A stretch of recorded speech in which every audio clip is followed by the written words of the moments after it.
اچھا، اب ہم تیسرے واقعے کی طرف جاتے ہیں. ہمیں دو واقعے کلیئر ہو گئے. حضرت خضر کے واقعے میں ایسی کیا چیز ہے جو دجال سے ہمیں پروٹیکشن ملتی ہے اور ہمیں انٹر گلیکٹک اس میں بھی بات ملتی ہے؟ لیکن حضرت خضر کا جو واقعہ ہے وہ بہت مطلب اس سے زیادہ کیا ٹائم ٹریول کا وہ کانسیپٹ ہوگا کہ ایک تو پورٹل کا کانسیپٹ بڑا کلیئر ہے حضرت خضر کے واقعے میں.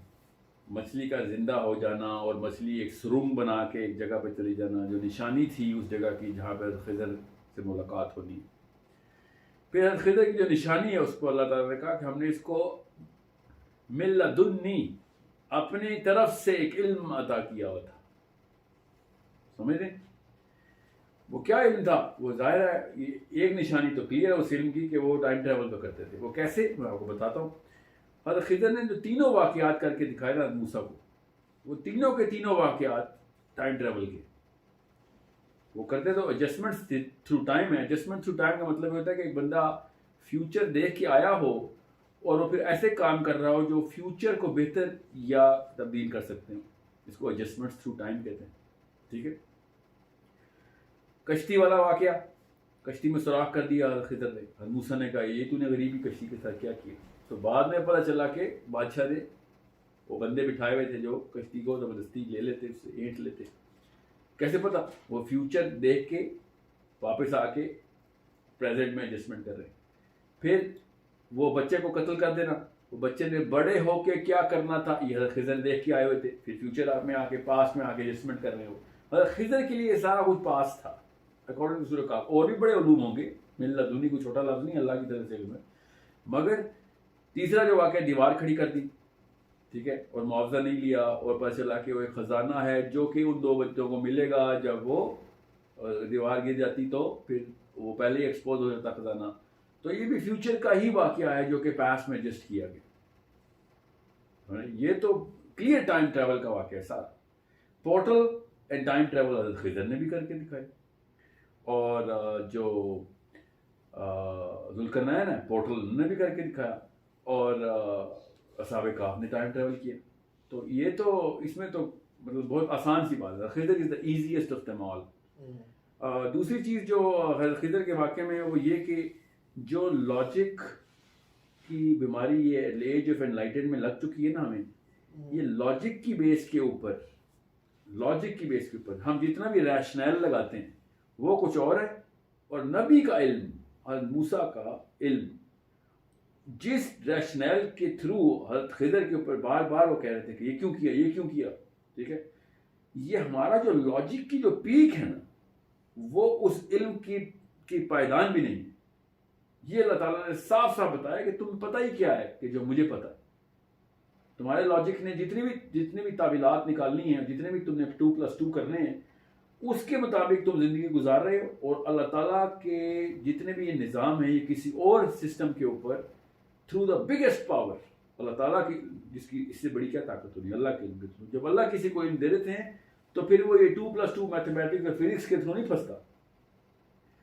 پھر وہ کوئی اور ہی طریقے سے وقت کی قید سے باہر جا کر اور بھی بڑے پورٹلز کے تھرو ڈائمینشنز کی قید سے باہر جا کر، کیونکہ اللہ تعالیٰ نے قرآن میں کہا ہے کہ اگر تمہیں طاقت ہے، قوت کا لفظ ہے، تو اوپر آ کے دیکھ لو، یہ پورٹل جتنی بھی ہیں ٹریول کر کے دیکھ لو اور دیکھو گے کہ طاقت اللہ ہی کے پاس ہے. خالی سلطان کا لفظ ہے وہاں کہ تم کر تو نہیں سکتے مگر قوت ہے تو کر کے دیکھو. آؤ گے اوپر کا لفظ ہے کہ اوپر آ کے دیکھو ان راستوں سے. یہ قرآن پاک میں سبب آ کے لفظ ہے کہ اوپر آ کے دیکھو، پھر تمہیں پتہ چلے گا کہ طاقت اصل میں کس کی ہے.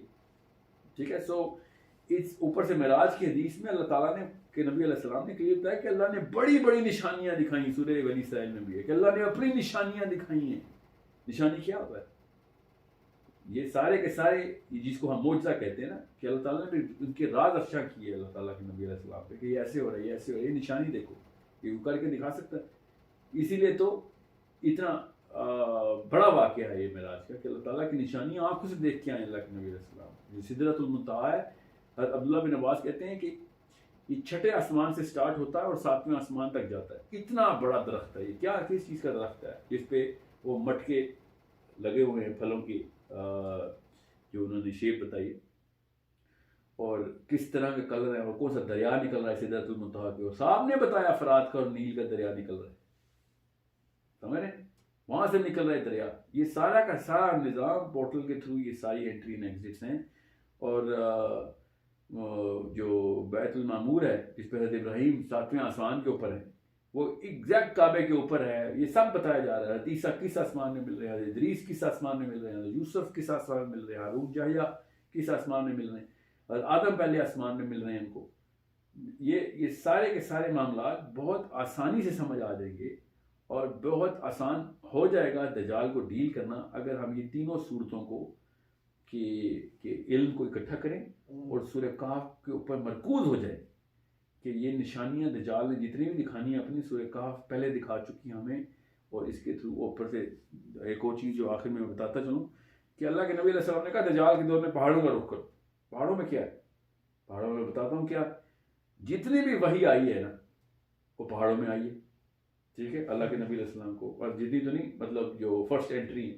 ٹھیک ہے, حضرت عیسیٰ یاجوج ماجوج سے بچ کے کہاں بھاگیں گے؟ پہاڑ پہ بھاگیں گے. پہاڑ تک نہیں چڑھ سکتے وہ. ہم نے تو ابھی کہا ذوالقرنین نے پہاڑ پہ دیوار بنا دی ہے, تو وہ تو پہاڑ نہیں چڑھ سکتے. اس کا مطلب ہے سوچیں نا صحیح, کون سی جگہ پہ جا رہے ہیں عرب میں, کون سی ایسی K2 کی پہاڑی عرب میں جو یاجوج ماجوج نہیں چڑھ سکتے. پہاڑوں کے تھرو دجال کو اللہ کے نبی صلی اللہ علیہ وسلم نے ہمیں کیوں کہا پہاڑوں پہ جاؤ؟ سارے گاؤں اور قریے میں جائے گا, ہر شہر میں جائے گا. ہمارے علاقے کے سوات کے پہاڑ نہیں چڑھ سکے گا وہ. یہ پہاڑوں میں اور سورہ کہف کے کمبینیشن میں یہ بہت آسانی ہو جائے گی ہمیں کہ we will be able to find out those doorways through which we can escape, not fight مگر اسکیپ, بھاگ سکیں گے ہم اس کی پہنچ سے باہر. اور یہ ہے اصل میں ایک انداز دیکھنے کا سورہ کہف کا, جس سے سمجھ آتی ہے کہ جس طریقے سے سائنس ترقی کر کے آگے جا رہی ہے, جس طریقے سے دجال کی طاقت کا اللہ کے نبی علیہ السلام نے بیان فرمایا, اسے صاف سمجھ آتی ہے کہ وہ کوئی اچھا دوسری ایک چیز میں مس کرتا ہوں ہمیشہ, یہ جو دجال کے گدھے کے کان ہیں, یہ دجال کا گدھا دابت الارض کی طرح کا ایک دابہ ہے, ایک کریچر ہے جو کہ کسی اور پلانٹ سے اس نے پکڑا ہے یا کسی اور ڈائمینشن سے لے کے آیا ہے اور وہ ٹریول کرتا ہے. یہ زبردستی ہم نے گدھے کو جہاز کیوں بنایا؟ واہ, کچھ سوچیں تو صحیح نا, کوئی گدھے کی مثال کیوں دی اللہ کے نبی علیہ السلام نے؟ تو ہم سمجھتے ہیں کہ وہ انالوجی ہے, وہ میٹافر ہے, سملی. گدھا ہی ہوگا. سالے کی اونٹنی بھی کوئی عام اونٹنی نہیں تھی, وہ باقی کی اونٹنیوں سے 100 گنا بڑی ہیں. جو نشانیاں قرآن پاک میں بتائی ہیں نا سالے کی اونٹنی کی, اور حدیث سے پتہ چلتا ہے کہ لوگوں نے ڈیمانڈ کیا کی تھی کہ اتنی بڑی ہو, اتنا دودھ دیتی ہو, یہ سائز ہو, یہ گردن ہو. یہ ساری کی ساری چیزیں پوری کر کے دکھائیں اللہ تعالیٰ نے. بالکل اس طریقے سے گدھے کو بھی اسی طرح کے کان دیں جو کہ اونٹ کے پہاڑ جتنے کان ہوں, اور وہ پھر ٹریول بھی ایسے ہی کرتا ہو. براق جو تھا وہ ایک ہورائزن سے دوسرے ہورائزن تک ایک قدم میں جاتا تھا. یہ نشانی ہے براق کی, اللہ کے نبی علیہ السلام نے حدیث میں بتایا کہ اتنی اسپیڈ سے وہ آگے سے آگے جست لگا رہا. تو دجال کا گدھا بھی اسی طریقے سے سوچے نا. اللہ کے نبی صلی اللہ علیہ وسلم براق پہ گئے نا, جہاز میں تو نہیں گئے. وہاں پہ براق کو گھوڑا کیوں کہا ہم نے؟ وہاں پہ بھی گھوڑے کو آپ جہاز کیوں نہیں بناتے؟ پھر گھوڑے کا گھوڑا ہی رکھا ہوا, مگر اس کے گدھے کو آپ نے جہاز بنا دی. یہ بہت آسانی سے سمجھ آ جائے گی ساری باتیں اگر ہم اپنے پرسپیکٹ کو کلیئر کریں کہ شروع کے انبیاء ساری نشانیاں آسانی سے دیکھتے ہیں, نوح کے دور میں بھی. اور بائبل کا ایک بہت ہی کرسپ بیان ہے کہ دجال کا جو دور ہوگا وہ وہی دور ہوگا, سب کچھ وہی ہو رہا ہوگا, ویسے ہی ہو رہا ہوگا جیسے نوح کے دور میں ہو رہا. یہ بائبل کے بلیورز اس آیت کو اسی طریقے سے لکھتے ہیں کہ دجال کے دور کی سب سے پہلی نشانی ہے کہ حضرت نوح کے دور کو ریوائیو کرے گا. یہ نہیں کہ وہ والے معاملات وہ جان کے کر رہا ہوگا. مطلب یہ ہے کہ وہ تمام تر معاملات اس وقت نیچرلی ہو رہے ہوں گے کہ نوح کے دور میں تھے. نوح کے دور کے دور بھی معاملات انٹر گلیکٹک مخلوق آتی تھی, ان سے مقابلے ہوتے تھے, پورٹلز کھلتی تھیں, اور دجال کے دور میں بھی ایسی کھلیں گی. دجال بھی اور مخلوقیں بھی لے کر آئے گا. ہاں, گدھا تو لے کے آئے گا ایٹ لیسٹ. اب باقی کی مخلوقات ظاہر لے کے اس لیے بھی آئے گا نا کیونکہ وہ جو جنت دوزخ لے کے پھر رہا ہے وہ کوئی نہ کہیں سے تو پورٹل ہی ہے نا. اصل میں تو اس کے دائیں اور بائیں ہاتھ میں پورٹلز کھلی ہوئی ہیں. غور سے دیکھیں گے تو آپ کو نظر آ جائے گی, اس اینگل سے دیکھیں گے تو دجال کا حلیہ نظر آئے گا کہ ایک ہاتھ میں آگ کا دریا ہے اور دوسرے ہاتھ میں جنت کے باغ ہیں. ٹھیک ہے, یہ کون سا ایسا آدمی ہے؟ ایک طرف یا تو آپ حدیث میں اس کو آدمی مانیں یا پھر سسٹم مانیں. اگر سسٹم نہیں مانتے, آدمی مانتے ہیں، تو کون سے آدمی کے ہاتھ میں دریا ٹھہرتا ہے؟ ذرا کیا اٹھائے گا وہ؟ بڑے بڑے مشکیزیں اٹھائے ہوں گے اس نے. دریا کیسے اٹھاتا ہے؟ آگ کے دریا کیا ہوتے ہیں مجھے یہ بتائیں پہلے. آگ کا دریا ہوتا کیا ہے؟ یہ دماغ کیا آپ کی تصویریں نکال رہا ہے؟ آگ کا دریا کبھی دیکھا آپ نے؟ اس نے ہاتھ میں کیسے اٹھایا ہوگا ایک دریا؟ سمجھے؟ دریائے سندھ ہے پاکستان میں، کوئی ہاتھ میں اٹھاتا دریا؟ زیادہ کیا اٹھائے گا وہ دریا سندھ؟ پانی. مگر اللہ کے نبی صلی اللہ علیہ وسلم نے کہا ہاتھ میں اس کے ایک ہاتھ میں دریا ہوگا، دوسرے ہاتھ میں جنت کا باغ ہوگا. وہ اس کا مطلب یہ ہے کہ وہ پورٹلز کھلی ہوں گی اور لوگوں کو نظر آتا ہوگا وہ دریا. اور بالکل اس طریقے سے سدرۃ المنتہا پہ عبداللہ بن عباس نے کہا نا کہ دریائے فرات اور دریائے نیل وہاں سے نکلتے ہیں اور زمین پہ بہتے ہیں آگے. سو بالکل اس طریقے سے وہ پورٹل کھلتی ہے. اس نے جو بھی دکھانا ہے دکھائے. اور ہم نے وہ پورٹل، اور چھلانگ لگانے کی بات ہے، آگ کے دریا میں چھلانگ لگا دو، مطلب پورٹل میں انٹر ہو جاؤ. سمجھ رہے ہیں؟ سو یہ کلیئرٹی کے ساتھ سمجھ آتی ہے باتیں. اب اس کی جو بیچ کی باتیں ہیں ساری، اور معاملات اور معاشرتیات اور جتنی بھی اخلاقی اور شرعی جو باتیں ہیں جو دجال کے دور میں ہم نے کرنی ہیں، ان احادیث کا ایک بہت بڑا ذخیرہ ہے، وہ اگلے کسی سیشن میں کر لیں گے. مگر وہ کانسیپٹس تو کلیئر ہوں کہ اس اینگل سے دیکھے بغیر کافی ساری چیزیں جو ہیں نا بس وہ زبردستی کی ہیں. اور ڈریں ان علماء سے، ان علماء سے ڈریں جنہوں نے دجال پہ بیعت کرنی ہے. بس یہ ہے اس کا میرا مقصد ہے بتانے کا، کہ دجال کو ہر اس کانسیپٹ کے اوپر ٹریٹ کریں کہ جو کانسیپٹ آپ کو ابھی سمجھ آنے میں دقت بھی ہو رہی ہے. اس لیول کا دجال ہے اس کا.